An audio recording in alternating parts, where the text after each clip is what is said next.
Hello dear student, कक्षा 9 की जीव विज्ञान का पहला लेसन का यह दूसरा वीडियो है। पहले वीडियो में मैंने कोशिका झिल्ली के बारे में बताया था, उसके कार्य। तो दूसरा लेसन जीवन की मौलिक इकाई the fundamental unit of life का यह दूसरा वीडियो, जिसमें आप लोगों को आज मैं कोशिका झिल्ली की संरचना, कैसे कोशिका झिल्ली का निर्माण होता है, किस टाइप की होती है, इसके बारे में बताऊंगा। ध्यान से समझना और नोट कर लेना। कोशिका झिल्ली की संरचना, जैसे कोश लिखा है आपके स्क्रीन पे, कोशिका झिल्ली एक लचीली व गत्यात्मक संरचना है। मतलब एक मुलायम होती है कोशिका झिल्ली। इसके यह गुण इसके संरचनात्मक घटकों के कारण होते हैं। यह कार्बनिक अणुओं जैसे फास्फोलिपिड तथा प्रोटीन की बनी होती है। मतलब इसमें दो प्रकार के अणु जैसे फास्फोलिपिड और प्रोटीन होते हैं। फास्फोलिपिड की परत दोनों ओर से प्रोटीन अणुओं से घिरी रहती है। जैसा कि आप चित्र में देख पा रहे हैं, फास्फोलिपिड की परत दोनों ओर से, ये फास्फोलिपिड की परत है, इसके दोनों ओर जो है प्रोटीन के अणु हैं। तो ये फास्फोलिपिड की परत प्रोटीन के अणुओं से दोनों ओर से घिरी हुई है। कोशिका झिल्ली की संरचना को केवल इलेक्ट्रॉन सूक्ष्मदर्शी द्वारा देखा जा सकता है। मतलब इसको नंगी आंखों से नहीं देख सकते हैं, केवल इलेक्ट्रॉन सूक्ष्मदर्शी से ही कोशिका झिल्ली को देख सकते हैं। तो ये हो गई आपकी कोशिका झिल्ली की संरचना। अब अगर किसी भी छात्र ने चैनल को सब्सक्राइब नहीं किया है तो सब्सक्राइब अवश्य कर ले।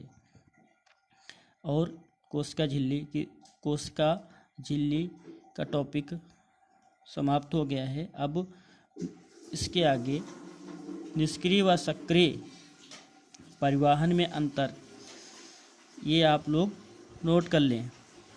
निष्क्रिय और सक्रिय परिवहन, एक तरफ निष्क्रिय परिवहन और एक तरफ सक्रिय परिवहन।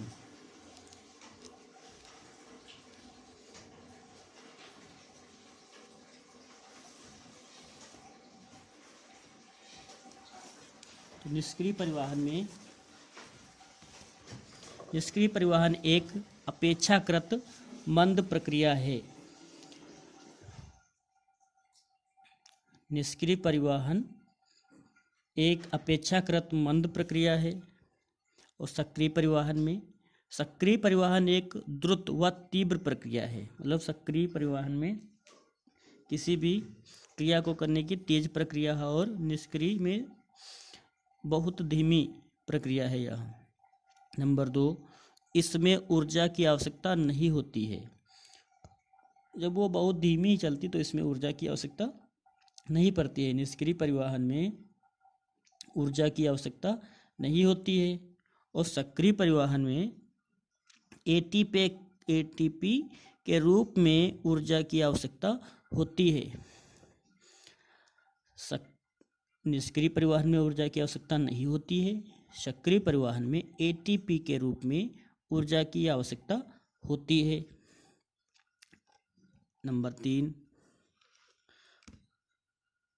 3 है सांद्रण प्रवणता के अनुसार, अर्थात उच्च सांद्रता स्थल से निम्न सांद्रता स्थल की ओर होती है। मतलब सांद्रण प्रवणता के अनुसार, अर्थात उच्च सांद्रता स्थल से निम्न सांद्रता की ओर होती है।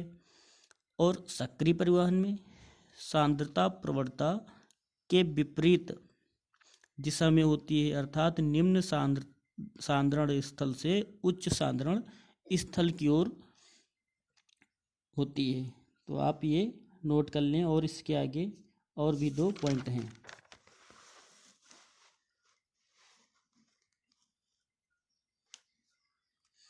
जैसे नंबर 4 है, निष्क्रिय परिवहन में वाहक प्रोटीन की आवश्यकता नहीं होती है। वाहक को जो है प्रोटीन की आवश्यकता नहीं होती है।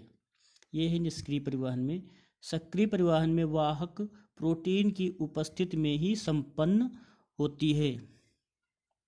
वाहक प्रोटीन की उपस्थिति में ही संपन्न होती है।